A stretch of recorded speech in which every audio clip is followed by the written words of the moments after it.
Recently, I was rewatching one of my favourite movies of all time, Train to Busan. If you haven't watched it, I definitely recommend it. But there are spoilers here, so if you plan on watching it, please go watch something else if you don't want to know how it turns out. The end of the movie kills me each time, when the dad is in the train carriage with his daughter, telling her what to do after he's gone. The way that he looks at her with so much pain and desperation and love, it is undeniable how much he loves her. And ultimately, he sacrifices his life for her. And in those last moments in that train carriage together, before he turns into a zombie, he doesn't say the words, "I love you," but he doesn't need to. You just knew. And you hope that she would know that love and carry that love with her forever. And that makes sense, within the Korean context. Culturally, traditionally, it just wasn't the norm to say, "I love you," particularly for those of an older generation.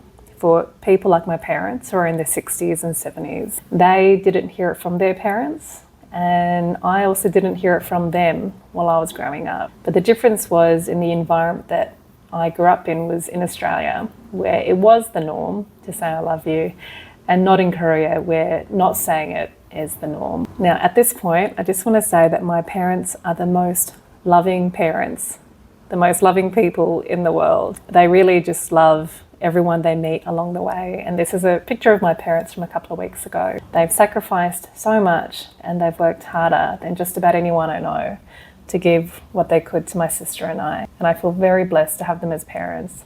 And they're role models for me in so many ways. And as I said, I didn't hear the words "I love you" growing up, but intellectually, I knew how hard they worked. I saw the pain of what they had to endure every day. They worked 6 to 7 days a week, including in the evenings, for a lot of my childhood. I knew they were willing to do anything for my sister and I. And I think this is where context matters. Growing up in Australia, I'd watch TV shows or movies or just see other parents say "I love you" to their kids with such ease. And I think as a child of immigrants, if you don't hear it yourself from your parents, it's easy for your child brain to just start wondering why, if there's something wrong, if in fact your parents don't love you. I think your child brain naturally wants to compare. It notices a difference between what you're getting at home and what is happening in your environment and wonders why. So for this and other reasons, I don't think I really understood how much my parents loved me as I was growing up. My child or teenage brain just didn't have the capacity to understand what their sacrifice meant and that people show love in different ways.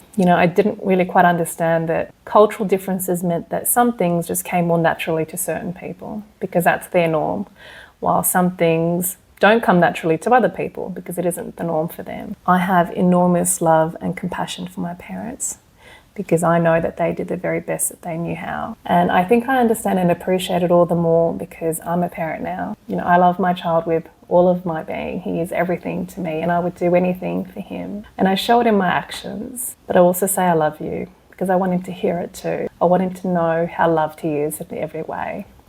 And because I know that context matters. And because context is important, if you're an immigrant parent or especially an Asian parent, make sure to say "I love you" to your kids. And if you're a child of immigrant parents, make sure that you tell your parents "I love you" as well. And forgive them for not being able to tell you "I love you" when you probably needed it the most. They probably just didn't know how to. 엄마, 아빠, 사랑해.